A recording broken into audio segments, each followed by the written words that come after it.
Meet Joseph Corcoran. Betrayal cuts the deepest when it comes from the last person you would ever think to dread. For his family, that exact nightmare struck one summer morning out in Fort Wayne. Hamilton, Indiana was his childhood home, a seemingly typical upbringing hiding the usual sibling rivalries. Born in April 1975, he was the middle child in a large family destined for the dark glare of public scrutiny. Old schoolmates remembered a quiet kid, someone who always faded into the background and stayed out of sight. But beneath that silent exterior, investigators now believe a dark impulse was brewing. By 1992, with Joseph only 17, a horrific tragedy tore the family apart. His parents, Jack and Catherine Corcoran, were found dead under highly suspicious circumstances. Prosecutors pinned the blame squarely on Joseph, pushing for charges that would normally lock a teenager away forever. But juvenile court regulations changed everything. After a trial that gripped the entire town, the jury acquitted him. Yet with no other killer found, suspicion hung like a dark cloud over the surviving relatives. 5 years later, on a July night in 1997, Joseph was sharing a Fort Wayne house with his siblings, James and Kelly. Also living there was Kelly's fiancé, Robert Scott Turner, along with 2 friends, Timothy Bricker and Douglas Stillwell. It looked fine on paper, but insiders later admitted tensions had been simmering for months.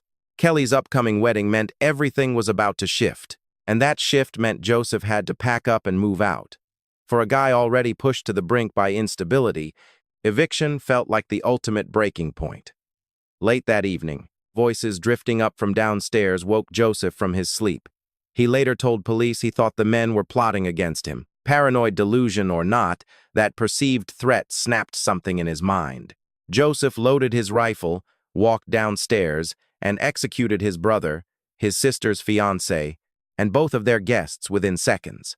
4 lives, moving along normally just moments earlier, ended in an instant.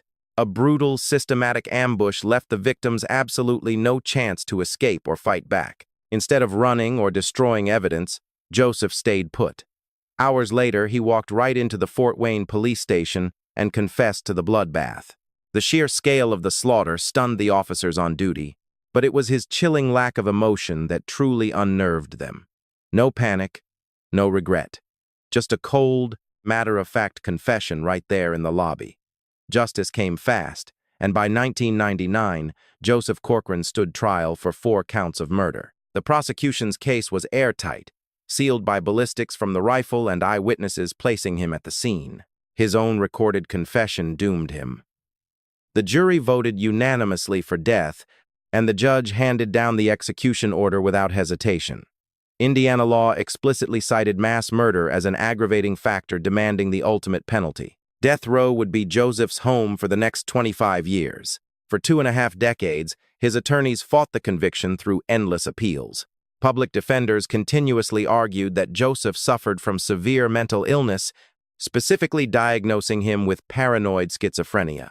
Psychiatric evaluations confirmed deep, ongoing delusions, including his belief that guards used ultrasonic weapons to beam voices into his mind against his will. So intense was this paranoia that Joseph once refused a plea deal unless doctors agreed to surgically cut his vocal cords first. Examining doctors testified that the man barely held a thread of connection to reality. Even so, appellate courts repeatedly upheld the original guilty verdict and death sentence. The Indiana Supreme Court reviewed his file 7 separate times. 3 times the United States Supreme Court declined to intervene. Both sides openly acknowledged Joseph's profound illness, but the entire legal battle came down to whether he understood the reality of his crimes. The real issue came down to whether he understood the consequences of pulling that trigger, and why he had to be punished. Under Indiana statutes, execution competency did not demand sanity, merely an awareness of the impending penalty. By 2024, lethal injections had ground to a halt in Indiana for 15 years as pharmaceutical companies blocked the supply. State officials had spent over a decade hunting for a legal way to buy the execution drugs. That summer, prison authorities quietly announced they had secured a new batch of pentobarbital. Attorney General Todd Rokita and Governor Eric Holcomb cleared the way for executions to resume immediately, putting Joseph Corcoran first on the list. Officials scheduled his execution date for December 18, 2024, right on the eve of the holidays. Kelly Ernst, the sister who lost both a brother and a fiancé to Joseph's outburst, openly boycotted the state's final act. She stood firmly against executing a brother she believed was simply too psychotic to blame. Even the original prosecutor, the very man who fought to convict Joseph, publicly doubted whether executing a profoundly shattered mind could ever be called justice. On the morning of December 18th, executioners injected a lethal dose of pentobarbital into Joseph Corcoran at the Michigan City prison. Doctors pronounced him dead at 12:44 a.m., ending Indiana's 15-year freeze on capital punishment. A pint of Ben & Jerry's ice cream was his final meal on Earth. His last words, mumbled just before the drugs flowed, were flat, indifferent, and brief.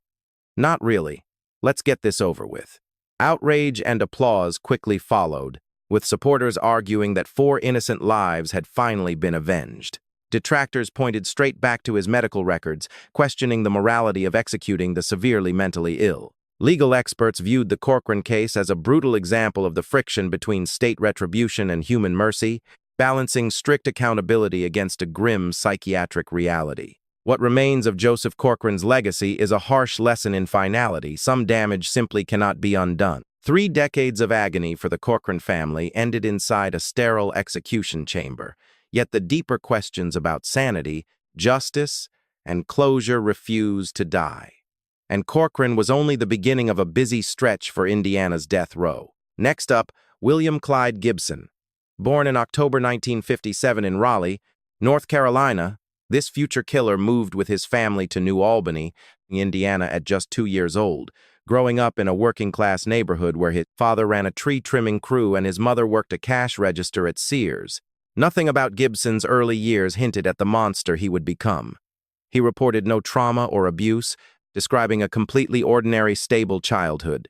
Adulthood, however, unmasked a far more volatile streak. The late 1980s brought an attempted assault conviction, a violent clash with a woman that exposed the predator beneath. He served his time and walked out a free man, misjudged as a low risk by a state corrections system that would later track him down as a serial killer. Year after year, Gibson drifted between dead-end jobs and failed relationships, his large frame and distinct handlebar mustache making him a familiar face in southern Indiana's dive bars along the Kentucky state line. He would nurse his drinks and chat up local women, none of whom realized they were sitting next to a psychopath. Karen Hodella, a 44-year-old native of Port Orange, Florida, became his first known victim. On October 10, 2002, Gibson's own birthday, Hodella ran into him at a tavern in Jeffersonville. Bar hopping filled their evening until they finally parked his car outside a New Albany apartment complex. A screaming match erupted when Hodella accused Gibson of stealing her prescription pills.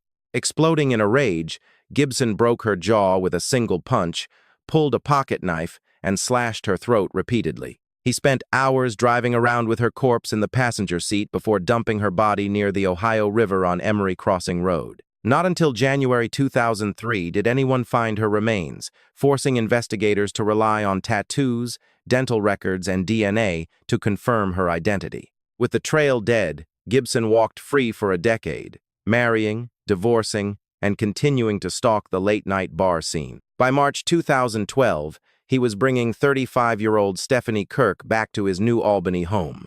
Violence followed, sudden and absolute, as Gibson lunged at Kirk and choked the life out of her in a brutal attack. Dragging her body outside, he buried her in a shallow backyard trench, unnoticed by anyone. No one came looking.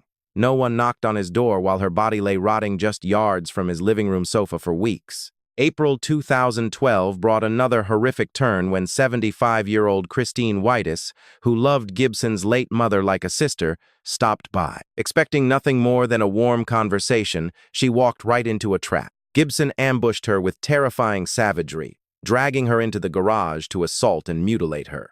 Days later, Gibson's sister walked into the house to sort through her mother's belongings and stumbled into a living nightmare. Whitus's butchered body lay right there in the open, prompting an immediate 911 call. Police cornered Gibson on April 19, 2012, pulling him over behind the wheel of Whitus's stolen car.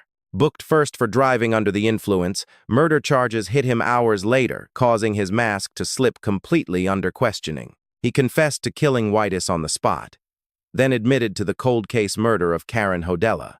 Next came Stephanie Kirk's location, with Gibson directing search teams straight to the backyard dirt where she had lain for a month. Prosecutors went all in, hitting Gibson with 3 counts of murder and demanding the death penalty for killing Whitus and Kirk. The state severed the trials, but the evidence in each courtroom was absolutely ironclad.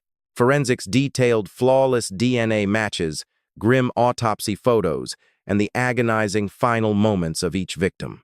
Juries listened to Gibson's own recorded voice, flat and entirely unbothered, detailing exactly how he snuffed out their lives. By October 2013, a Floyd County jury convicted Gibson of murdering Christine Whitus after less than 20 minutes of deliberation. The death sentence came down the following month, met only with a chilling smirk from the killer. "No big deal," Gibson muttered. "I deserve what I'm getting." In 2014, he pleaded guilty to Stephanie Kirk's murder to avoid another trial, securing his second death warrant. To close the Karen Hodella case, he accepted a 65-year sentence that barred prosecutors from using it for another execution attempt. Gibson's horrific run sparked furious national debates over how easily serial killers slip through the system. Detectives remain convinced his actual body count is much higher. Behind bars, Gibson bragged about slaughtering over 30 women across state lines, though none of those claims have been proven. Death row interviews saw him describe dismembering corpses and hinting at cannibalism claims unverified by police, yet deeply disturbing. Every single one of his appeals has been flatly denied. The Indiana Supreme Court affirmed both death sentences, dismissing all arguments regarding poor legal representation or courtroom errors. Public defenders claimed a brain injury from a 1991 car crash warped his mind, but neurologists found no evidence to support it. Today, William Clyde Gibson III sits on Indiana's death row, one of its longest-serving inmates. Media cameras still catch him from time to time, occasionally bragging about the blood on his hands, other times faking remorse. His terrifying legacy proves that real monsters do not wear masks. They mimic normalcy to disarm you. They charm their way past your guard and strike when you feel entirely safe. The families of Hodella, Kirk, and Whitus still fight for peace, haunted by the predator living safely in a cell. He draws breath, shares stories, and waits out the clock. The courts delivered a verdict, but true closure remains completely out of reach. While Gibson watches his clock tick down, another doomed killer's final hour approaches. Third on the list, Benjamin Ritchie. One simple favor triggered a catastrophe, an officer stepping up to cover a partner's shift. Shattered forever, an entire community paid the price for one criminal's fatal mistake.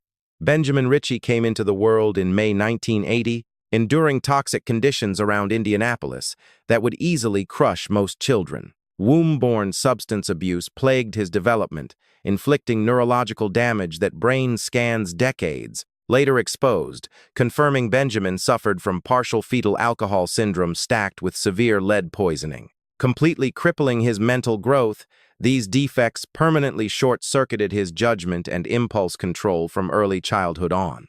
Visits to juvenile court started stacking up early, quickly building a long record of minor offenses. Turning 18 in 1998, he landed a burglary conviction that put him straight on probation. Standing at a clear fork in the road, he received a direct warning to escape the criminal lifestyle, swallowing up local guys. Destroying any hope for a normal future, Benjamin made a fatal choice on the night of September 29, 2000.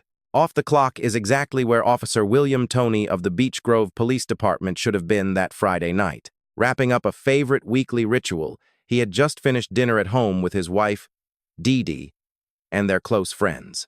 Unwinding in the quiet comfort of an ordinary weekend evening, the group had just watched Jeopardy together. Needing to head out early for a family road trip, a fellow officer called asking for help. Ever dependable, Toney laced up his boots to cover the final 60 minutes of that shift, showing the selfless spirit defining this father of two, a devoted husband and dedicated public servant with 2 years on the Beech Grove force. Idling at a Beech Grove gas station around that exact hour, a white van caught the eye of Benjamin Ritchie and 2 friends. Stealing the vehicle instantly, they tore away into the midnight streets. Reporting the theft immediately, the owner triggered a police pursuit destined to end in bloodshed. Heading toward a minor fender bender 2 hours later, Officer Matthew Hickey watched the stolen van cross right in front of him. Confirming the plates matched the stolen vehicle report, dispatch prompted Hickey to hit his sirens as Sergeant Robert Mercury and Officer William Toney joined the chase. Veering into a residential neighborhood, the pursuit slowed just enough for one passenger to bail out. Tackling that passenger instantly, Officer Hickey secured him while Ritchie bolted in the opposite direction, disappearing into the dark backyards, pursued by Toney on foot through fences and narrow alleys. Trapped in a blind alley, the foot chase ended in a confrontation that changed everything when a panicked Ritchie drew a pistol and fired 4 times. Striking Toney with every single shot, the gunfire dropped the young officer with fatal wounds. Sprinting off into the night, Ritchie left Toney bleeding out in the dirt until backup arrived and paramedics rushed him to the emergency room. Too much damage had been done, however, and doctors soon pronounced William Toney dead, engulfing the town in total grief. This marked the first time a Beech Grove officer was killed by gunfire in the line of duty. Packing the funeral service, over 600 mourners, including family, fellow cops, and completely moved strangers, felt the profound sting of his sacrifice. Raising 2 toddlers entirely alone became the grim reality for his widow, Dee Dee, upended completely by a senseless pull of a trigger. Her world shattered just before police locked handcuffs on Ritchie shortly after the shooting. Driven by ironclad evidence, his 2002 trial was swift and brutal, with ballistics linking the fatal rounds directly to his weapon. Placing him at the scene, eyewitness accounts combined with his desperate flight left absolutely no doubt of his guilt. Returning a murder conviction, the jury watched as the judge sentenced the 20-year-old Ritchie to death. Spending over 20 years in a death row cell through endless appeals, Ritchie's new lawyers argued that his original defense was completely incompetent, pointing out that critical evidence of his fetal alcohol syndrome and childhood lead poisoning was never shown to the jurors. Called to the stand, medical experts testified that organic brain damage left Ritchie with the basic mental capacity of a child, raising serious questions about whether he could even comprehend the true magnitude of his crime. Backing his appeals, mental health advocates argued that executing a man with such severe cognitive defects clearly violated constitutional bans on cruel and unusual punishment. Neuroscience had evolved leaps and bounds since that first trial, changing how we view youth brain development. Not until age 25, it turned out, is the prefrontal cortex, the part governing impulse control, fully wired. Barely 20 years old, Ritchie was just a kid when his finger pulled that trigger. Brushing aside this critical biological detail was a mistake, his defense insisted, though prosecutors and the victim's family flatly rejected it. Carjacking that vehicle, they countered, was a deliberate, conscious choice Ritchie made on his own. He chose to lead a high-speed chase and gun down a working officer, prompting Deputy Attorney General Tyler Banks to brand him an absolute public threat. Calculated violence like his demanded the ultimate retribution, argued Banks, while Toney's widow, Dee Dee Hinn, stood firm. 25 years of agonizing waiting for accountability had plagued her household, she told clemency boards, demanding finality. Closing this long, grief-stricken chapter was her only goal.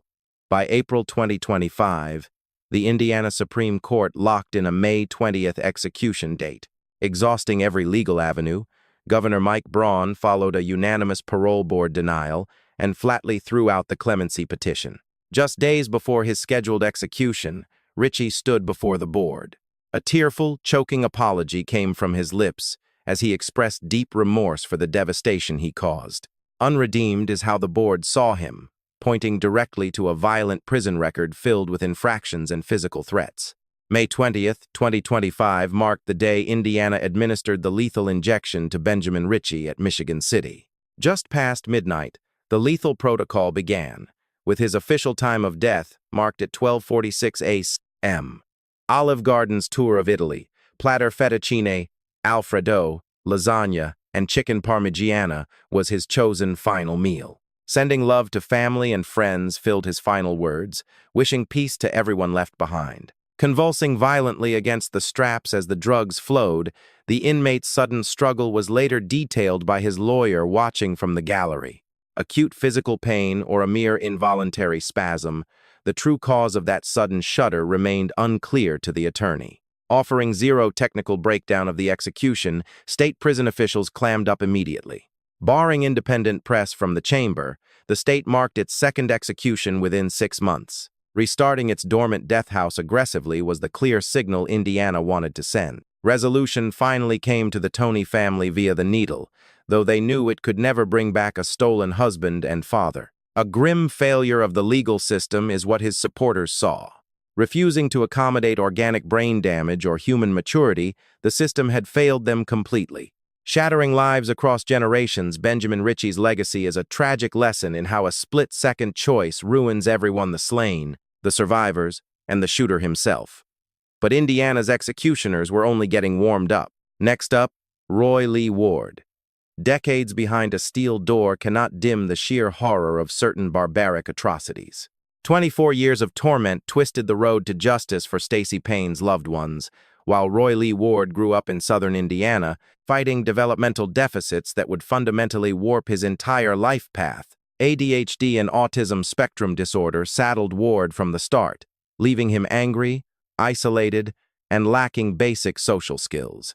Spiraling completely out of control as he reached adulthood, his behavioral issues grew alarming. Anyone crossing his path heard the alarm bells, yet despite these screaming warning signs, psychiatric intervention never came from a system that could have derailed his violent descent. Home alone on July 11, 2001, 15-year-old Stacy Payne was in Dale, a quiet Spencer County town. A straight-A honors student, cheerleader, and student council leader, she also played dedicatedly in the high school band. Getting ready for her shift at Jenks Pizza during summer break, a sudden knock rattled her front door shortly after noon. Standing on the porch was Roy Ward, spinning a fake story about a runaway dog. Deceived by the trick and eager to help a neighbor, Stacy unlocked the door and let him inside. Within seconds, brutality erupted as Ward ambushed her, bludgeoning her with a 5-pound dumbbell before repeatedly stabbing her with a knife. Hearing screams echo from the front room, her younger sister sprinted to another part of the house to dial 911. Arriving minutes later, deputies found Ward hovering in the open doorway, a bloody blade still gripped in his hand. Subduing him on the spot without a fight, the deputies went inside to find Stacy clinging to life, her body broken by 18 separate blunt force impacts. Mutilated and bleeding out from a slashed throat and abdomen, she was completely unable to speak. Tears welled in her eyes as she suffocated on her own breath, prompting paramedics to rush her straight into the ambulance. But the trauma proved irreversible, and Stacy Payne soon succumbed to the damage, shattering her family and leaving the tiny town paralyzed by shock. Proving he had brutally violated Stacy before the stabbing even began, crime scene technicians soon unmasked the full horror of Ward's assault. Pure savagery is the only way to describe what happened inside that house. Forget any excuse of panic or an accidental clash. This was the calculated, prolonged butchery of an innocent girl who simply answered her door. Capital murder and sexual assault charges hit Ward immediately as prosecutors drew up a death penalty filing. Because intense local news coverage had thoroughly poisoned the jury pool, an appellate judge threw out his initial 2002 conviction. Facing a second trial by 2007, Ward folded and pleaded guilty to the entire indictment, leaving the new jury to listen to first responders map out the gore. They watched Stacy's parents recount the agony of their stolen future, and heard medical examiners chart the excruciating pain the teenager felt as she died. Testifying how he begged Stacy to hold on, Dale Town Marshal Matt Keller was the first uniform through the door, even though he knew her horrific wounds meant she wouldn't survive the hour. Nothing in her career matched that level of butchery. Paramedic Jane Stout told the courtroom. Requiring zero convincing to recommend execution, the 12 jurors watched as the judge signed the death warrant on the spot. More than 20 years drifted away while Ward occupied a cell on death row, his case bouncing through the appellate courts. Defense lawyers claimed his autism and cognitive limitations made his flat demeanor look like a total lack of remorse to the jurors. Entering a jailhouse letter into evidence, they showed where Ward explained that he avoided apologizing because people would just think he was faking it anyway. His legal team insisted this note proved his profound social communication deficits, not an absence of sorrow for his actions. Completely unmoved, prosecutors and the Payne family listened as Deputy Attorney General Tyler Banks painted Ward as a calculated predator who tricked a helpful child to execute a pre-planned slaughter. Stacy's mother, Julie Winninger, took the podium at the clemency hearing to state that her family had endured 8,839 days of psychological torture. Sparing his life, she argued, would signal that her daughter's murder didn't matter, prompting the Indiana Attorney General to demand an official execution date in 2025. Ward's attorneys fought back, filing injunctions over unfulfilled public records requests and the state's secret execution protocol. Citing eyewitness accounts from the state's previous execution where the inmate bucked and strained against the gurney straps, they raised serious doubts about the efficacy of Indiana's single-drug lethal injection method. Sweeping those objections aside, the Indiana Supreme Court locked in Ward's execution date for October 10, 2025, ironically, World Day Against the Death Penalty, prompting the Indiana Parole Board to convene that September. Giving both factions one final chance to argue their case, the board listened as Ward spoke directly to them, offering an apology and acknowledging the absolute shame he had brought upon both families, while his lawyers hammered home his developmental delays to plead for life without parole instead.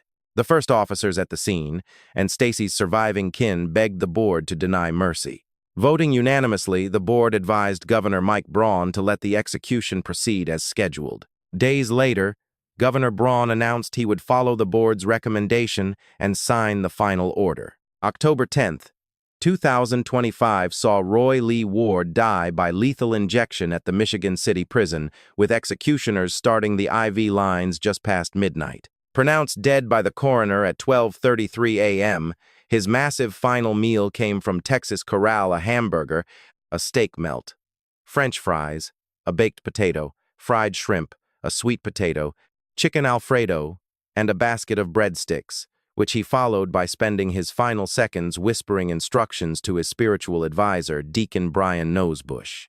He wanted that statement read out loud, though whether the deacon did remains a mystery since officials completely blacked out media access.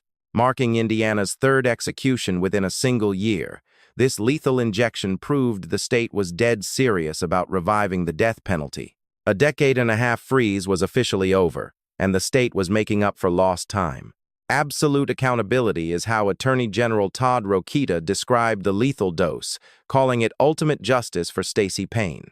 Relief washed over Stacy's family now that the 24-year legal marathon had ended, though they knew no amount of chemicals could ever bring their little girl back. Killing inmates with developmental disorders instantly became a fierce national debate again, with activists arguing that executing an autistic man crossed every ethical line. Proponents shot back, maintaining that his diagnosis did not excuse his choice to plot and execute a monstrous assault. Splitting lawmakers across Indiana and the entire country, that core clash between sanity and retribution shows no signs of fading. A closing chapter is what the lethal injection offered Stacy's grieving parents. To Ward's lawyers, it was a horrific step backward for basic human rights. Indiana, however, viewed it as just another day's work in a year defined by aggressively reopening a death house that had sat silent for 15 years. Yet the needle was not the mandatory end for every high-profile killer, as other atrocities resulted in sentences meant to lock the predator away forever.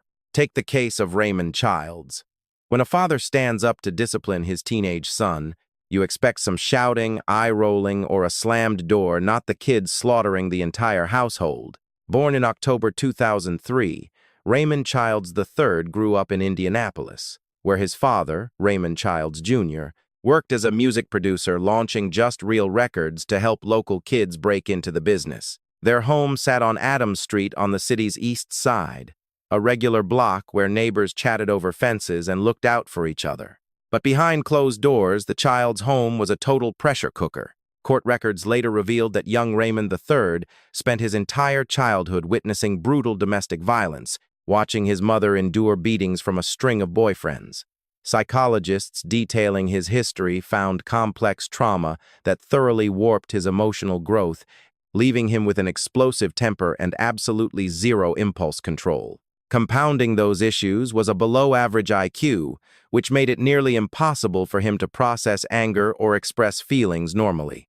The fuse finally blew on the night of January 23, 2021, when 17-year-old Raymond took his dad's car without asking and blew right past his curfew. Returning after midnight, his father caught him at the door and laid into him, making it clear he was grounded and facing major restrictions. It was standard parenting for a teenager acting out a promise of discipline to be handled the next morning. Raymond III, however, decided he was not going to take it. In the pitch-black hours of January 24, 2021, while the house slept, Raymond grabbed a Draco 7.62 rifle hidden in the residence. A systematic, cold-blooded execution followed. Moving room to room, he opened fire on his sleeping family, leaving his 42-year-old father, Raymond Jr., without a single chance to fight back. According to the lone survivor, the father's final words to his son were, "I'm sorry, Raymond. I love you." That desperate plea did not stop the boy from pulling the trigger, executing his stepmother, Kezzy Childs, also 42, and his 18-year-old brother Elijah, before marching into the bedroom of his 13-year-old sister, Rita, to snuff her out too. Next, he leveled the rifle at 19-year-old Kiara Hawkins, Elijah's girlfriend, who was staying over and heavily pregnant. Exactly 1 week away from delivering a baby boy, Kiara and that unborn child, later named Chaos Hawkins, died right there in the bedroom, wiping out 6 lives in a matter of minutes. Yet, Raymond III was not done. Bolting awake to the gunfire, his 15-year-old brother Xavier tried to run for the exit. Raymond chased the boy down, trapping him in a narrow hallway where Xavier sobbed and begged for mercy, even pulling $44 from his pocket to offer his brother just to stop. Locking eyes with his own little brother, Raymond III said nothing, raised the barrel, and pulled the trigger. The first bullet smashed into Xavier's leg, dropping him, before a second round tore straight through his flesh. Leaving him for dead, Raymond III simply turned and walked away. Bleeding out in agonizing pain, Xavier dragged his broken body across the pavement to a neighbor's porch to beg for help, naming the shooter the second the sirens arrived. "He shot them all," Xavier gasped out, pointing the finger directly at Raymond Childs. Deputies rushing into the house walked right into a slaughterhouse. Bodies lay scattered across every single room, each victim executed at point-blank range. Dispatch had originally called it in as a routine shots-fired report, leaving first responders totally unprepared for the bloodbath inside. Indianapolis Metropolitan Police Chief Randall Taylor later called the massacre the single worst mass shooting the city had seen in over 10 years. Raymond III vanished into the dark the moment the gunfire stopped. A SWAT team pinned him down the next afternoon at a relative's house in Plainfield, where family members had already found the assault rifle and handed it to detectives, sealing the teenager's fate.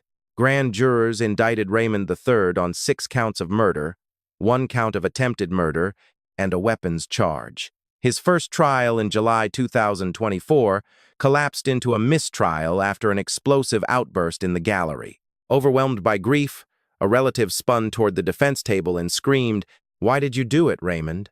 The judge ruled the outburst had permanently poisoned the panel, forcing a complete restart. The second trial started in October 2024, wrapping up in just 5 days. The state hammered the defense with a mountain of evidence shell casing matches, Xavier's eyewitness testimony, blood splatter analysis, and the audio from Raymond III's own post-arrest interrogation. Public defenders tried to pivot, arguing that years of severe mental trauma and domestic abuse had broken the boy, leaning heavily on his low cognitive scores and history of witnessing violence.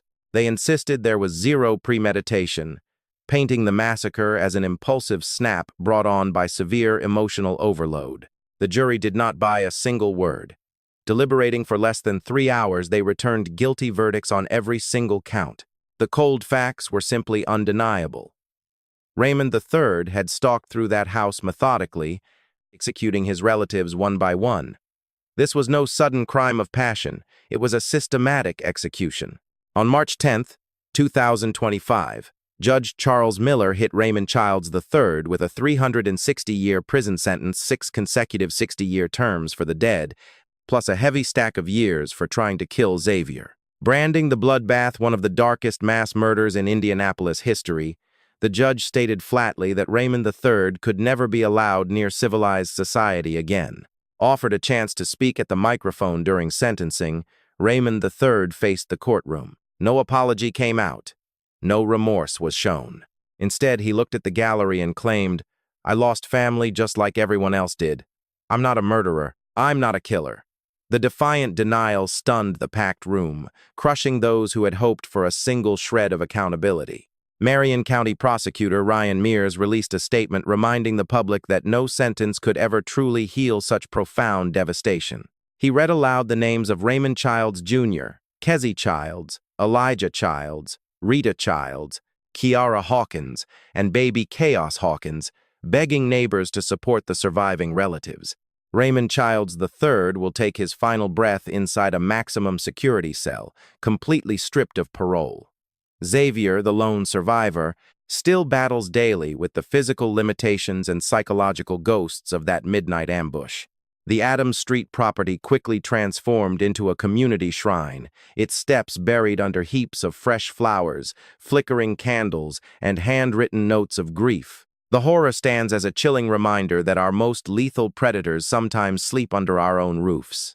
Raymond Childs III's rampage is an extreme lesson in pure savagery, but it also exposes the toxic mix of unaddressed trauma, mental decay, and the catastrophic ruin that follows when blind fury eclipses sanity. It remains a total tragedy with no winners, leaving only ghosts behind. A shattered neighborhood remained in mourning, left to pick up the pieces of broken survival. While Raymond Childs III grows old behind bars, another file from Indiana's death row exposes a plot so cold-blooded it sickened even veteran homicide detectives. Case 6. Jeffrey Weisheit. When sirens wailed toward a burning house in Evansville, Indiana on an April dawn in 2010, first responders expected a tragic accident. Instead, the smoke cleared to reveal one of the most stomach-churning atrocities in state history. Jeffrey Weisheit began dating Lisa Lynch back in 2008 after they met at a plastics factory. Lisa was finalizing a divorce from the father of her two young kids, 8-year-old Alyssa and 5-year-old Caleb. Weisheit stepped into the picture during that messy transition. Early on, he checked every box, doting on the kids, helping around the house, and planning a life together. They even went ring shopping, though no official engagement followed. Lisa soon became pregnant with Weisheit's child, making it look like a picture-perfect blended family from the outside. Behind closed doors, however, his stability was crumbling. Weisheit possessed a volatile history, including an honorable discharge from the military after just 1 month due to acute psychological defects. He bounced between short-term jobs, completely unable to keep a steady income flowing. By the time April 2010 rolled around, his behavior turned downright alarming. Routine bills went unpaid. He walked out on his steady job with zero explanation. He even demanded his down payment back on the engagement ring, spinning a bizarre story to the jeweler about moving to Brazil and needing immediate cash. On the night of April 9, 2010, Lisa headed out for her usual graveyard shift at the factory. Weisheit stayed behind to babysit Alyssa and Caleb, an arrangement they used frequently whenever Lisa worked nights. Around 3 o'clock in the morning, Weisheit dialed his brother Scott, begging for a ride from a day's inn out in Franklin under the guise that his car had broken down. When Scott pulled up, Weisheit insisted they drive his white van down to Edinboro instead.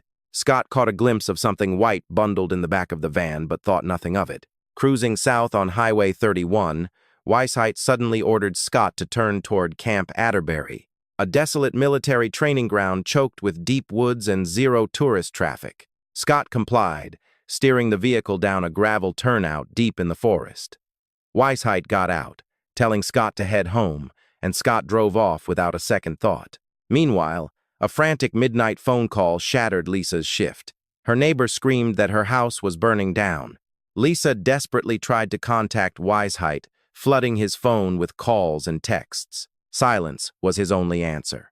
She pinned his location via OnStar, the tracking tech in Weisheit's Camaro, and dispatchers actually reached him, but he flatly refused to speak to her. Hysterical, Lisa hitched a ride from a coworker and sped toward the scene, a grueling 45-minute drive. By the time she pulled up, a towering wall of fire consumed the entire structure. Fire crews threw everything they had at the blaze, which had already raged for hours. Weisheit's Camaro was nowhere to be found. Lisa's world imploded when emergency crews confirmed the children were trapped inside. It wasn't until 7:45 a.m., hours into the firefight, that crews dragged Caleb's remains from the smoldering ash. Found face down on a charred mattress, the boy's position immediately triggered a criminal probe. Caleb's tiny limbs had been bound tightly with duct tape in a brutal hog-tied position. A washcloth had been shoved into his mouth and taped shut. Worse still, arson investigators discovered road flares scattered across the bed around him, with another unlit flare stuffed directly into his underwear. Alyssa's body stayed hidden until 3 o'clock that afternoon, tucked in a fetal position inside a bedroom closet where she had clawed her way to escape the toxic smoke. Both children died from suffocation due to massive smoke inhalation.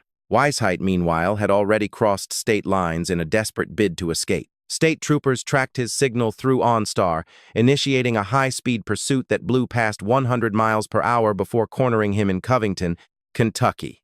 A search of his vehicle yielded over $4,000 in cash. Stripping the house of every personal item he owned before lighting the match, he had systematically cleaned out his accounts before running. Locked in an interrogation room, Weisheit initially denied touching the thermostat, trying to blame the inferno on shoddy DIY electrical work he had recently finished. Confronted with the placement of the road flares and the tight bindings cutting into Caleb, Weisheit spun a desperate theory that the first responders must have staged the entire crime scene to set him up, a claim detectives found both laughable and deeply offensive. The forensic reality, however, was ironclad. Arson investigators proved conclusively that the fire was intentionally ignited, using those specific road flares to accelerate the flames. The heavy layers of duct tape trapping Caleb proved absolute premeditation.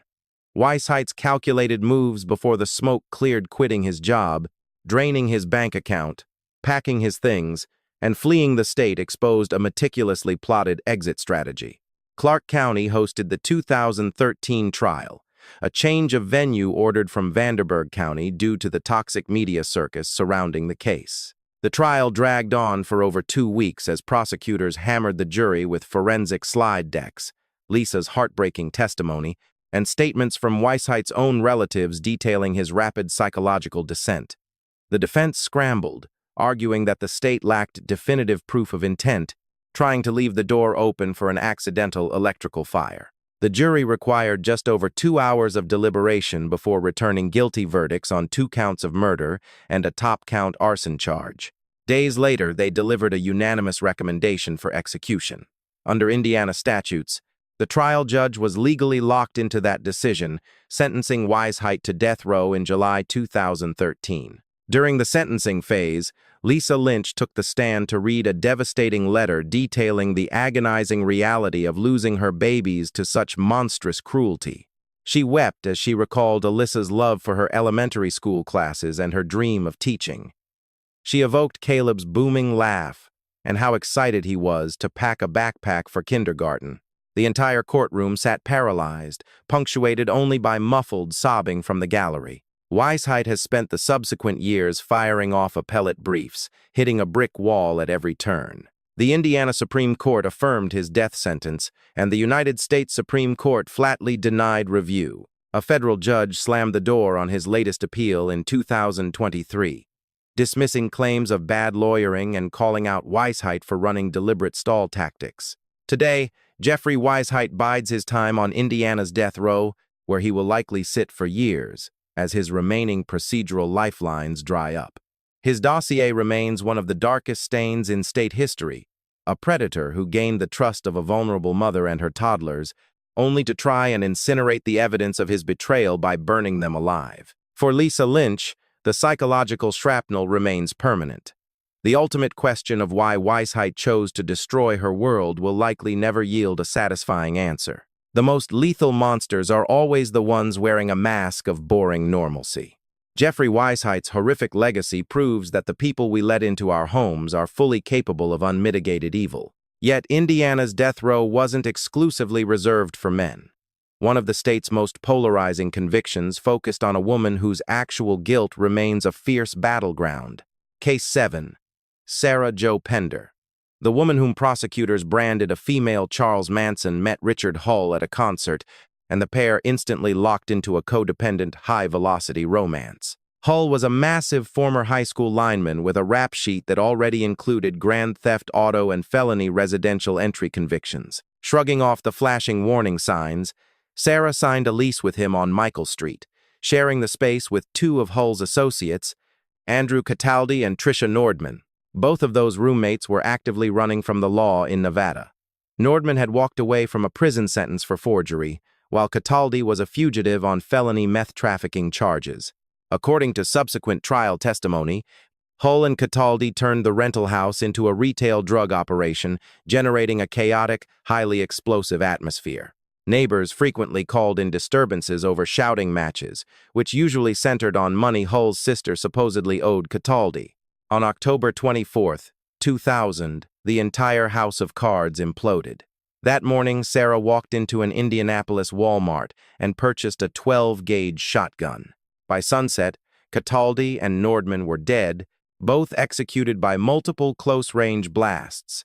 The killers wrapped their corpses and shoved them into a commercial dumpster, where trash collectors found them days later. Tattoos and dental records eventually gave the corpses their names, shifting the detectives' focus onto Sarah and Hull. The state's theory seemed straightforward. Sarah bought the shotgun, and she admitted to bleaching the floorboards and bagging the trash. Yet no physical evidence ever proved she was actually in the room when the shooting started. No eyewitnesses ever saw her hands on the weapon, and Sarah maintained she was out walking that evening. She claimed she returned home only to find the roommates already dead, with a panicked Hull demanding she help cover up the crime. Hull, however, told the exact opposite story. He swore Sarah masterminded the double execution because she was fed up with the roommates and wanted them gone. The state's case ultimately turned on a jailhouse note Sarah allegedly sent to Hull, outlining the blueprints for the murder. Handed directly to detectives by Hull's own lawyer, that paper became the cornerstone of the homicide prosecution. During the 2002 trial, Deputy Prosecutor Larry Sells painted Sarah as a master manipulator who controlled Hull through sex. He explicitly invoked the specter of Charles Manson, arguing that even if she didn't pull the trigger herself, she pulled Hull's strings like a puppet master. The Manson label stuck instantly, and nationwide headlines branding her the female Charles Manson ruined her reputation for decades. The only other pillar supporting the state was Floyd Pennington, a jailhouse snitch who claimed Sarah confessed the whole plot on the block. Believing the narrative, the jury convicted Sarah of double murder and handed down a 110-year sentence. Hull pleaded guilty while casting Sarah as his dark inspiration. He initially got 75 years, which bumped to 90 after a forgery charge, still a lighter sentence than Sarah received, despite his own admission that he was the sole gunman. But the state's case began crumbling from within almost immediately. By 2003, Hull signed a sworn affidavit recanting every single accusation he made. He confessed he killed the roommates completely alone and that the damning note used to convict Sarah was an absolute fake. Hull explained how he had another inmate forge Sarah's handwriting after studying pages of her real letters. He admitted he pinned the murders on her solely to avoid a death sentence for his own savagery. Years later, even more corruption came to light when Floyd Pennington, the crucial star witness, surfaced on an internal roster of informants who traded testimony for hidden perks, early release, and easy prison jobs. With Pennington's credibility thoroughly shot, legal analysts noted that the integrity of the entire verdict dissolved. Most shocking of all was Larry Sells himself. The very prosecutor who fought to lock Sarah away stepped forward in the 2020s to declare he now believed she was innocent. After reviewing the forged evidence, the corrupted snitch, and the structural failures of his own investigation, Sells went public to demand a new trial, telling reporters he had never seen such a miscarriage of justice and that her freedom was long overdue. Yet Sarah's legal nightmare did not pause while she waited on her appeals. In August 2008, she escaped the Rockville Correctional Facility with the help of Corrections Officer Scott Spittler, a guard she had been sleeping with inside the prison.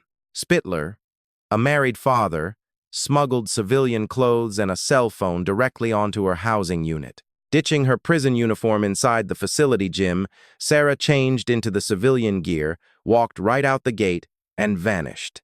For 4 months, Sarah hid in plain sight as Ashley Thompson in Chicago, working cash jobs and bleaching her hair to fund a run for the border. Her face eventually flashed across America's Most Wanted, landing her a spot on the FBI's Most Wanted list.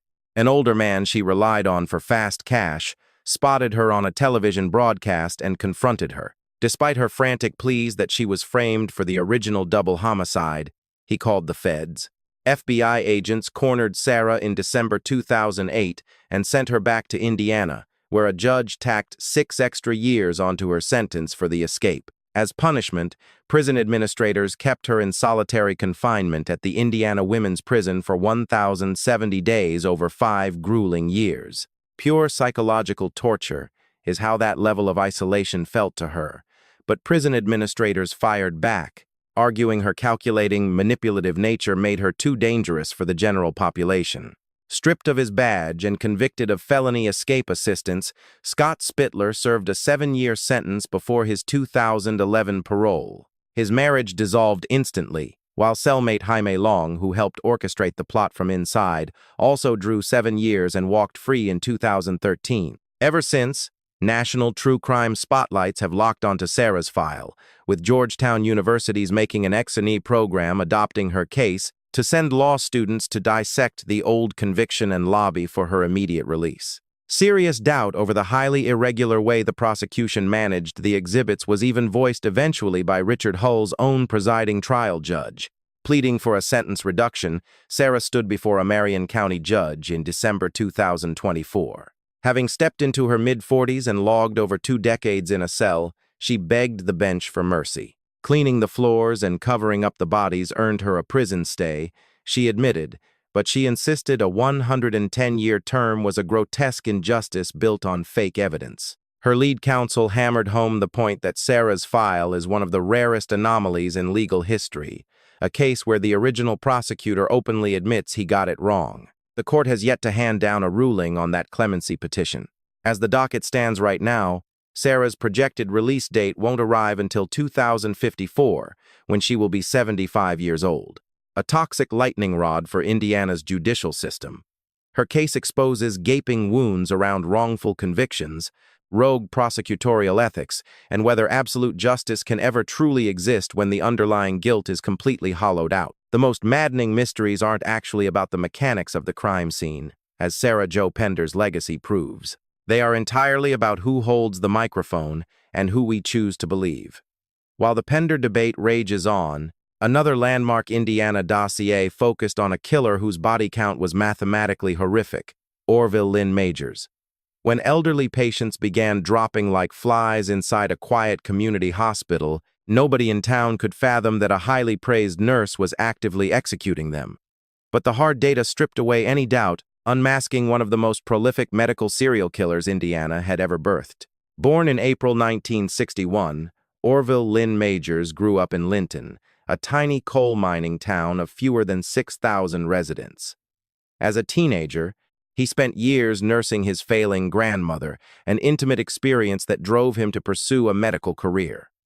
He collected his diploma from the Nashville Memorial School of Practical Nursing in 1989 and immediately staffed a ward at Vermilion County Hospital in Clinton, just up the road from Terre Haute. A brief detour for a fatter paycheck took him to Tennessee, but he boomeranged back to Vermilion County in 1993, where administrators welcomed him back with open arms. Majors quickly transformed into one of the most beloved nurses on the payroll, developing an absolute cult following among the geriatric patients. Supervisor reviews lauded his file, overflowing with praise for his deep empathy and bedside manner. Families explicitly requested his shifts, comforting themselves with his gentle touch and soothing demeanor when things looked bleakest. To anyone looking through the glass, Majors epitomized the exact angel of mercy you would pray to have watching over a sick parent. But a terrifying statistical anomaly was quietly unfolding inside the walls of Vermilion County Hospital. Prior to Majors clocking back in during 1993, The 56-bed clinic with its tiny 4-bed intensive care unit logged a steady average of 26 deaths per year. That was a completely textbook baseline for a rural facility catering to an aging small-town demographic. The moment Majors returned, that baseline exploded to more than 100 deaths annually. Suddenly, nearly 1 out of every 3 admissions to that hospital was leaving in a body bag, a screaming red flag that could no longer be swept under the rug. Ward managers began mapping out the timelines. Inmates of the ICU who were completely stable, or even walking toward discharge, would suffer catastrophic heart failure the second Majors clocked onto the floor. They consistently succumbed to violent cardiac arrest immediately following respiratory failure, turning the usual biological death sequence completely on its head. Other patients spontaneously developed lethal coronary blockages they never showed signs of upon admission. Nursing staff reported catching Majors sneaking into rooms right before code blues were yelled, often plunging syringes into IV lines without a doctor's order. The absolute silver bullet of the criminal probe materialized in the math. With Majors on the floor, a patient expired every 23 hours on average. The moment he clocked out, the mortality rate plunged to a lone death every 551 hours. That disparity was simply too massive to be a quirk of fate. A patient entering that clinic was 42 times more likely to die if Majors was managing their chart. By March 1995, an anonymous letter sent to state health regulators and local news outlets by a whistleblower blew the lid off the operation, naming Majors as a serial killer. The Indiana State Police joined forces with the State Department of Health to launch a massive investigation, registering as one of the most exhaustive manhunts and forensic deep dives in the history of Indiana law enforcement. 2.5 years of painstaking detective work followed, during which investigators exhumed 15 bodies from local cemeteries to perform detailed forensic autopsies. Time card audits dropped a bombshell. Across a 22-month timeline, Majors was physically on the floor for 130 of the hospital's 147 fatalities. The Indiana State Board of Nursing officially yanked Majors' medical license in December 1995, ruling that the nurse had repeatedly gone rogue by pushing emergency cardiac cocktails without a doctor's signature and running the intensive care unit completely unsupervised. The hospital fired him on the spot, but mapping out a path for a criminal homicide conviction proved far more complicated. Prosecutors faced a massive double hurdle. They did not just have to prove Majors was a murderer, they had to prove these seemingly natural deaths were actually homicides in the first place. A breakthrough finally materialized when forensic toxicologists re-examined the tissue samples. Top medical experts concluded the victim's biology perfectly matched sudden, lethal injections of potassium chloride and epinephrine, chemical compounds that intentionally induce flatline cardiac arrest while leaving virtually no trace elements behind in a corpse, particularly when the target is already frail. Armed with a warrant, police raided Majors' house and vehicle, uncovering hidden vials of both restricted drugs without a single shred of medical justification for owning them. Sworn statements from his inner circle added a chilling psychological dimension to the mounting forensic file. Andrew Harris, who once shared an apartment with the nurse, took the stand to testify that Majors routinely ranted that the elderly should be gassed because they were a useless drain on resources. Another associate, Donald Miller, came forward to reveal that Majors explicitly bragged to him in 1996 about using potassium chloride to clear out heavy patient loads. Defense attorneys tried to paint Miller as a liar, pointing out he only talked once detectives knocked on his door, but his story lined up perfectly with the toxicology data, leading to Majors' arrest in 1997 on 7 counts of murder. Brazil, Indiana hosted the explosive 1999 trial, selected by a judge to escape the intense media saturation choking Vermilion County. For 6 agonizing weeks, jurors sat through a parade of clinical staff, forensic pathologists, and grieving family members, alongside character witnesses brought in by the defense. The state's team built an airtight case demonstrating that Majors possessed the exclusive window, the stolen medication, and a twisted motive. He targeted vulnerable patients he deemed whiny, demanding, or a burden to his shift. The panel convicted Majors on 6 counts of murder, though they hung on the final count because that specific victim's heart managed to fight off the chemical attack far longer than the others. November 1999 saw Judge Ernest Yelton slam Majors with 6 consecutive 60-year terms, totaling 360 years behind bars, maxing out the absolute legal ceiling allowed by Indiana statute at the turn of the millennium.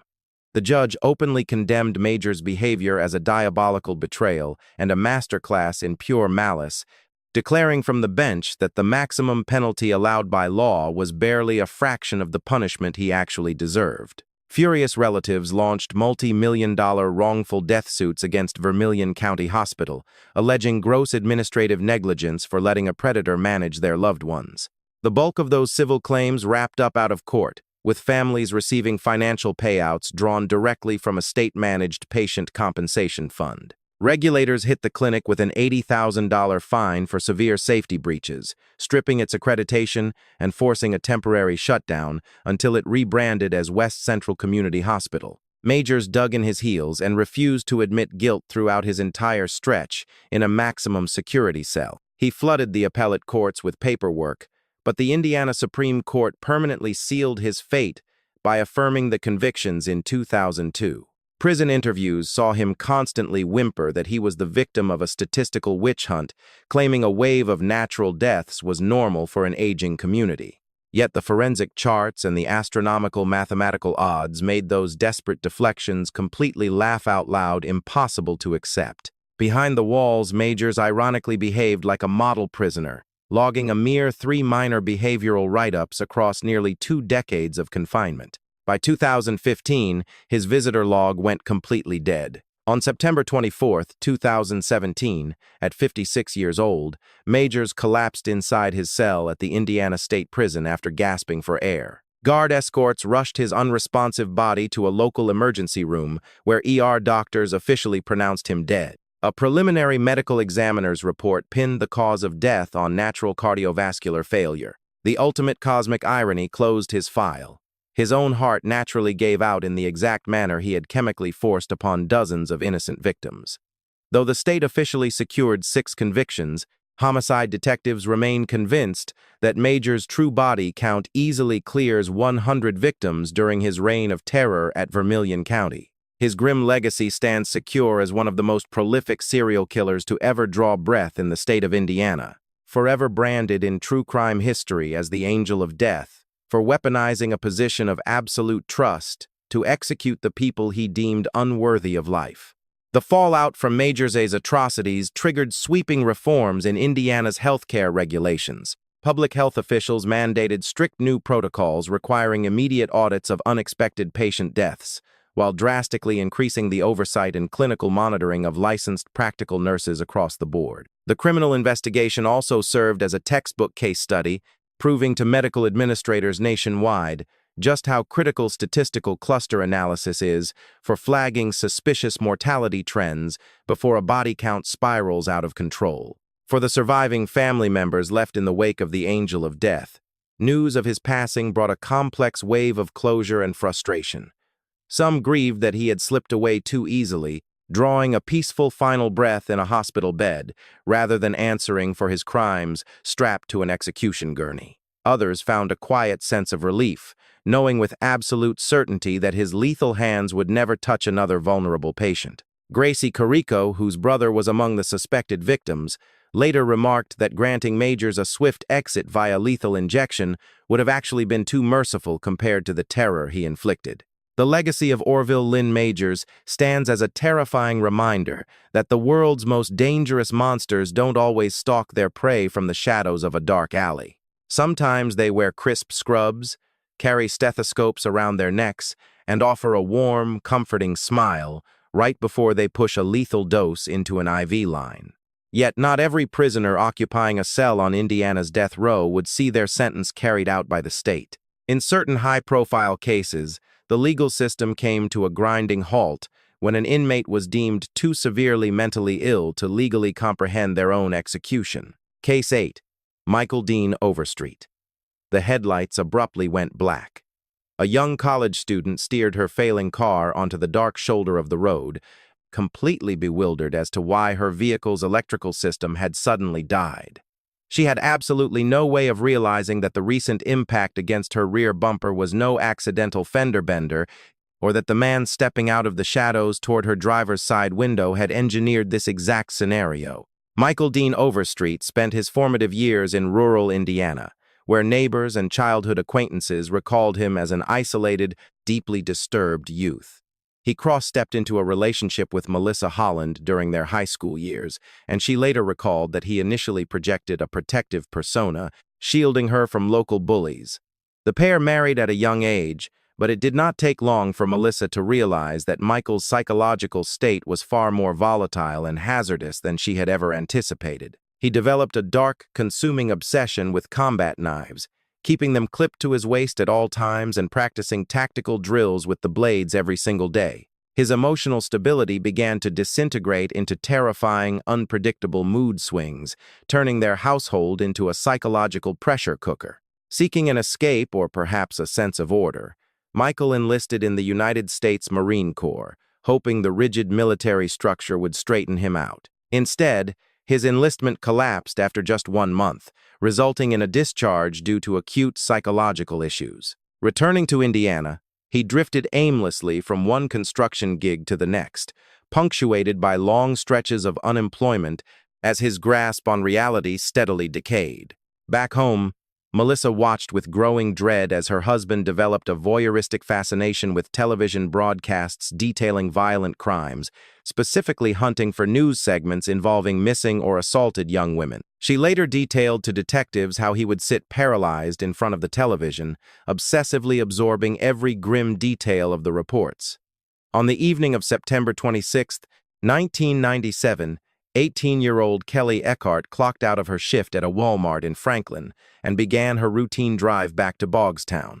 She was a bright, motivated freshman at Franklin College, meticulously balancing a heavy course load with her part-time retail job to pay her own way through school. An honor student with a glittering future ahead of her, she was the absolute anchor of her family and adored by her classmates. As her car traveled down a pitch-black stretch of rural highway, her dashboard and headlights instantaneously died. Startled and confused, she pulled over to the side of the road to inspect the vehicle. What Kelly remained completely unaware of was that her car had just been intentionally targeted and sabotaged from behind. Michael Overstreet had deliberately rammed the back of her vehicle hard enough to sever the internal wiring and force a breakdown, but gently enough to avoid disabling his own ride or leaving her incapacitated. It was a calculated trap, designed strictly to force her out onto the asphalt. The moment her feet hit the gravel, he ambushed her. Brandishing a firearm, Overstreet forced a terrified Kelly into the back of his white van. He tore away from the highway, steering his captive toward Camp Atterbury, a sprawling, remote military training ground defined by dense forestry and desolate access roads. As he drove, Overstreet frantically dialed his brother, Scott, begging for roadside assistance under the fraudulent pretext that his van had suffered a mechanical failure. When Scott arrived at the designated meeting point, Michael lied, claiming he simply needed a ride out to Edinburgh for himself and his new girlfriend. Scott caught a fleeting glimpse of a pale shape bundled into the dark cargo bed of the van, which was Kelly, bound and petrified, but he didn't press for details or inspect the cargo area closely. Michael then directed his brother to navigate deep into the restricted, unlit sectors of Camp Atterbury, eventually pulling up to a gravel turnaround miles away from any public roads or active outposts. He instructed Scott to leave him there in the dark and drive away. Scott complied, entirely oblivious to the horror he was leaving behind. The moment they were isolated in the deep woods, Michael subjected Kelly to a brutal sexual assault before ending her life, strangling her with her own shoelace and a heavy denim strap sliced directly from her overalls. To ensure she was dead, he fired a single bullet into her forehead. He then dragged her body into a steep ravine and slipped away through the trees. Kelly's abandoned vehicle was discovered the following morning, September 27th, sitting on the shoulder of the highway with the keys still dangling in the ignition and the remaining battery power keeping the dashboard lights faintly glowing. Her mother, Connie Sutton, knew the instant she received the call that a parent's worst nightmare had come true. Kelly was fiercely responsible. She would never, under any circumstances, walk away from her car and leave it idling on a dark road. A massive multi-agency search flooded the county, and on September 30th, search teams located Kelly's body in a heavily wooded thicket in nearby Brown County, stripped of her clothing and bearing unmistakable evidence of a violent struggle. For several agonizing weeks, the investigation stalled, leaving detectives with almost no viable leads. Then, on November 6, 1997, the case broke wide open when police received a tip that Scott Overstreet held critical information. Scott stepped forward voluntarily, providing a blow-by-blow account of the strange, unsettling night his brother had demanded a ride. He guided detectives directly to the gravel turnaround deep in the woods where he had dropped Michael off.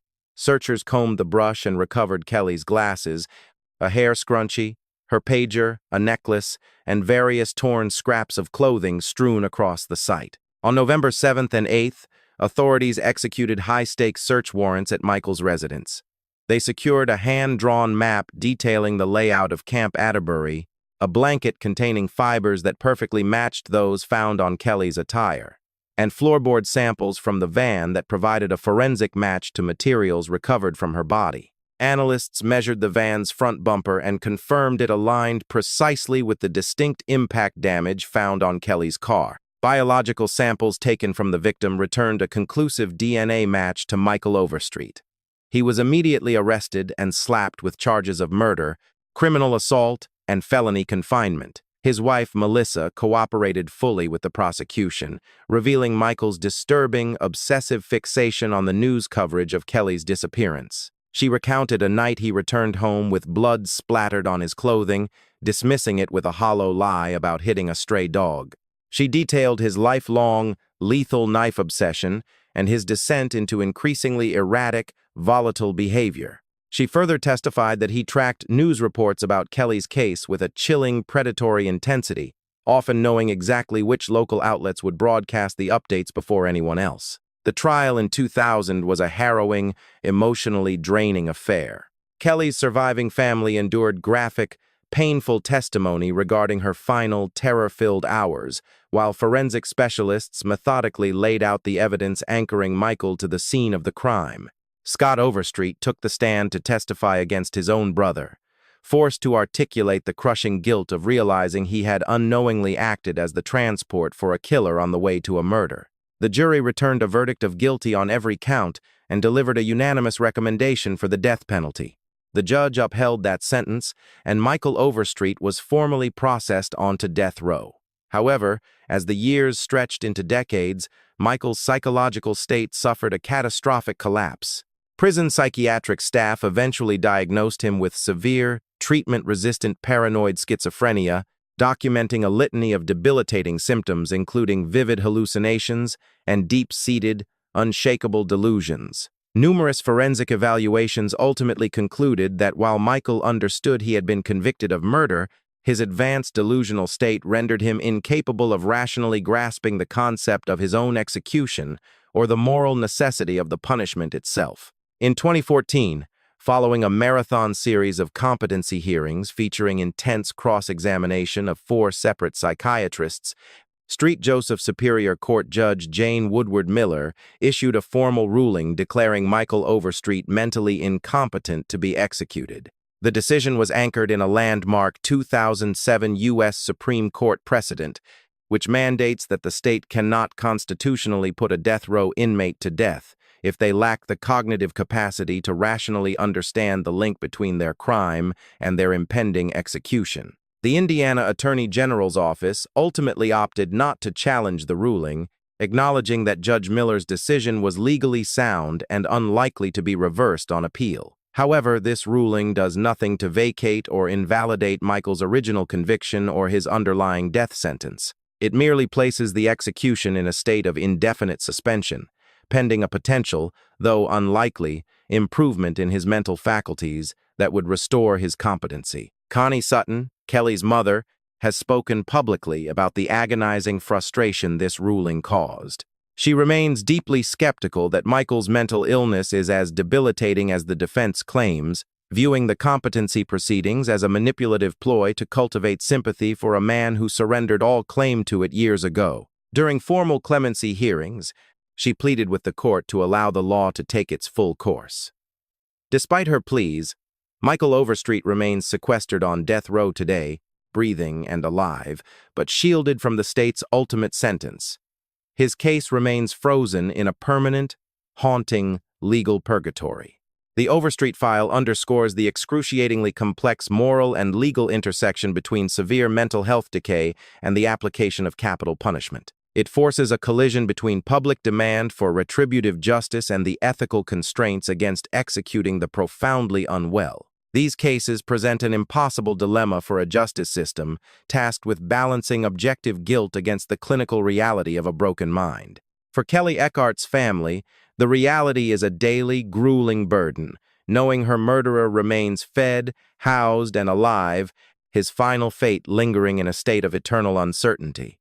While Kelly's future was cruelly snuffed out over 20 years ago, the story of Michael Dean Overstreet serves as a grim lesson that the wheels of justice do not always turn in a straight line, and that even the strongest death sentence is no guarantee that the final chapter will ever truly be written. While the Overstreet execution remains indefinitely stayed, another of Indiana's longest-tenured death row inmates has been trapped in a similar legal waiting game since 1989. Case 10, Eric D. Holmes. As the restaurant lights dimmed and the final diners drifted out into the night, 3 employees headed for the exit, completely unaware that 2 former co-workers were waiting in the shadows with a coordinated plan for robbery and revenge. Eric Holmes had worked at the Shoney's restaurant in Marion County, Indiana, for roughly 3 months leading up to the autumn of 1989. He was a 21-year-old trying to scrape by on a minimum wage paycheck that offered almost zero hope for advancement. On his final afternoon on the payroll, Eric got into a heated confrontation with a female co-worker named Amy Foshi. The dispute escalated so quickly that management fired him on the spot. Eric stormed out of the building humiliated, furious, and, as events would soon prove, plotting immediate retaliation. That very same day, Michael Vance, who had previously clocked hours at that same Shoney's, was rehired and started his first shift back on the floor. He and Eric were close friends, and as the afternoon bled into evening, they began huddling up to discuss the firing. According to subsequent witness testimony, Eric's rage only intensified as the hours ticked away. By the time the restaurant staff was preparing to lock up for the night, he had already issued a chilling declaration to acquaintances on the street. "I'm going to end that woman tonight," he growled, explicitly adding that he intended to spit on Amy's glasses, a strange, hyper-specific threat that witnesses would later recall with vivid horror. Late into the night on November 15, 1989, 3 employees finally prepared to leave the Shoney's after closing up the kitchen. Charles Irvin, a manager, Teresa Blossel, also a manager, and Amy Foshi, the server Eric had clashed with earlier. Irvin was holding the cash till containing the day's restaurant receipts. As the trio stepped out into the glass foyer, Eric Holmes and Michael Vance lunged from the darkness, completely blocking their escape. Eric barred the exterior doors to the parking lot while Vance sealed off the path back into the dining room. They were hopelessly trapped. What followed was a burst of savage, chaotic violence. Eric and Vance ambushed all 3 employees with knives, stabbing them systematically. They ripped the cash till from Irvin's hands and relentlessly continued the blade's work. Amy Foshi would later testify that the ambush felt utterly endless, and that she lay there fully believing she was going to draw her final breath on that foyer floor. Charles Irvin and Teresa Blossel sustained catastrophic wounds, bleeding out rapidly before emergency services could even be dispatched. Amy, despite suffering a barrage of deep stab wounds, managed to survive through sheer, miraculous chance. After finishing the slaughter, Eric and Vance fled to a nearby apartment shared by Laura Scott and Michael's relative, Andy Vance. They burst through the door between 1 and 2 o'clock in the morning, blasting loud music and acting completely erratic. Laura immediately noticed fresh blood smeared across the bathroom rug and walls. Eric, entirely unable to contain his adrenaline, proudly announced to the room, "I ended those people." When police pounded on the door shortly thereafter following an immediate tip, Eric and Michael scrambled toward the back of the apartment, but officers quickly pinned them down.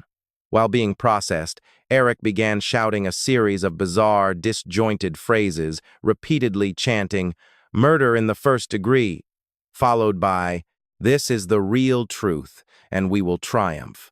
His words painted a picture of a man entirely detached from the gravity of his actions, treating a horrific double homicide as some sort of grand personal victory.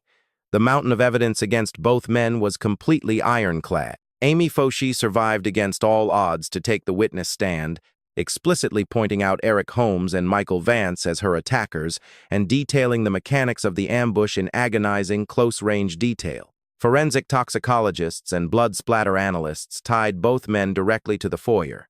Witnesses repeated Eric's lethal threats from earlier that afternoon. Even the stolen Shoney's cash till was recovered right where they hid it. There was zero mystery regarding what happened or who wielded the blades. The state tried Eric Holmes and Michael Vance in separate proceedings. A jury convicted Vance and handed him a 190-year prison sentence, a massive term that ensured he would grow old and die behind bars, though he managed to dodge a death warrant. Eric Holmes, however, faced a much harsher legal reality. Prosecutors successfully argued that Eric was the undisputed ringleader, the architect who engineered the ambush out of pure, unadulterated vengeance. They highlighted his targeted stalking and verbal threats against Amy Foshee as definitive proof of cold-blooded premeditation. The panel agreed completely. In 1993, the court convicted Eric Holmes on 2 counts of intentional murder, attempted murder, and felony robbery. The jury delivered a formal recommendation for execution, citing 2 heavy statutory aggravating factors: committing intentional murder during the course of a robbery, and the execution of multiple victims. The presiding judge accepted the panel's findings and officially sentenced Eric to death row. The stark disparity between the 2 outcomes, Holmes receiving a death warrant while Vance walked away with a term of years, quickly became a fierce battleground throughout decades of complex appeals. Eric's appellate attorneys argued it was fundamentally unjust to execute one participant while his direct accomplice, who had actively participated in the physical stabbing of the victims, escaped the ultimate penalty. However, appellate benches consistently upheld the legal distinction, noting that the state had proved beyond a reasonable doubt that Eric was the primary instigator whose explicit threats earlier that afternoon established clear, lethal intent. Eric's file has bounced through the appellate framework for over 3 decades. His defense teams have lobbied every conceivable challenge, alleging severe jury misconduct, the improper admission of highly prejudicial exhibits, ineffective assistance of counsel, and sweeping constitutional challenges to the mechanics of Indiana's capital punishment statutes. Every single petition has been shot down. The Indiana Supreme Court has reviewed his conviction on multiple tracks, repeatedly finding zero merit in his constitutional claims. The United States Supreme Court has flatly declined to grant certiorari on multiple occasions. One highly contentious legal battlefield centered on the fact that the original jury deadlocked during the penalty phase, completely unable to return a unanimous recommendation for execution. Under Indiana's statutory framework at the time, the presiding trial judge was legally empowered to override a deadlocked jury and independently impose a death sentence, provided the state had proved the statutory aggravating factors beyond a reasonable doubt during the guilt phase. Higher courts ruled this specific judicial override mechanism did not breach federal constitutional safeguards, distinguishing Eric's case from separate precedents where juries were never given the opportunity to evaluate the aggravating elements at all. Eric Holmes has now occupied a cell on death row for over 30 years, marking him as one of the single longest-tenured condemned inmates in Indiana's history. His case significantly predates the 15-year execution freeze that the state finally thawed, yet his remaining procedural skirmishes show no signs of immediate resolution. His federal habeas corpus avenues have been thoroughly exhausted, with federal judges consistently ruling that his original trial was structurally fair and his conviction legally sound. The surviving relatives of Charles Irvin and Teresa Blas have spent decades waiting for the state to execute the warrant, forced to watch as the automated machinery of criminal appeals ground onward year after year. Amy Foshee, who survived the horrific ambush, has spent her entire adult life navigating the severe physical limitations and deep psychological trauma of that foyer attack. Knowing one assailant remains on the execution track while her other attacker will simply grow old and die of natural causes inside a standard prison unit. The file of Eric Holmes perfectly epitomizes the incredibly slow, heavily gridlocked machinery of justice defining Indiana's capital punishment system. It stands as stark proof that the death penalty in America is rarely swift or certain. Instead, it is an agonizingly drawn-out process that can easily span half a lifetime, leaving the families of victims trapped in a state of perpetual emotional limbo, while raising sharp societal questions about whether such prolonged procedural delay serves any logical penal purpose. As Indiana moves to aggressively jumpstart its execution chamber following its long hiatus, Eric Holmes remains sequestered on death row. His ultimate fate hangs completely unresolved more than 35 years after the midnight hours when he and Michael Vance cornered 3 innocent workers inside a dark restaurant lobby. Whether he will eventually face a lethal injection or simply expire of natural causes inside a maximum security cell remains an open-ended question, one that may not find an answer for years to come. Indiana's criminal justice system has played host to some of the most deeply unsettling and legally complex cases in modern American history. From Joseph Corcoran's execution following a quarter-century of bitter psychiatric debates, to William Clyde Gibson's trail of triple homicide depravity, from Benjamin Ritchie's swift execution for executing a state trooper, to Roy Ward's monstrous attack on a defenseless teenager, from Raymond Childs III's cold-blooded massacre of his entire household, to Jeffrey Weisheit's meticulously planned arson that incinerated 2 small children, from Sarah Jo Pender's deeply controversial conviction that her own lead prosecutor now actively works to overturn, to Orville Lynn Majors' terrifying statistical execution of defenseless hospital patients, and from Michael Overstreet's permanently stayed execution due to profound psychological decay, to Eric Holmes's multi-decade waiting game on death row. Taken together, these dark dossiers expose the agonizing friction inherent in modern justice, igniting fierce debates over severe mental illness versus criminal accountability, the terrifying specter of wrongful conviction, the shifting moral purpose of the death penalty, and the staggering, multi-generational psychological toll that victims' families must carry while crawling toward an elusive sense of closure. They offer grim proof that certain atrocities are so thoroughly monstrous, they fundamentally shatter our baseline understanding of human nature, ensuring that the institutional pursuit of absolute justice is almost never clean, simple, or entirely satisfying.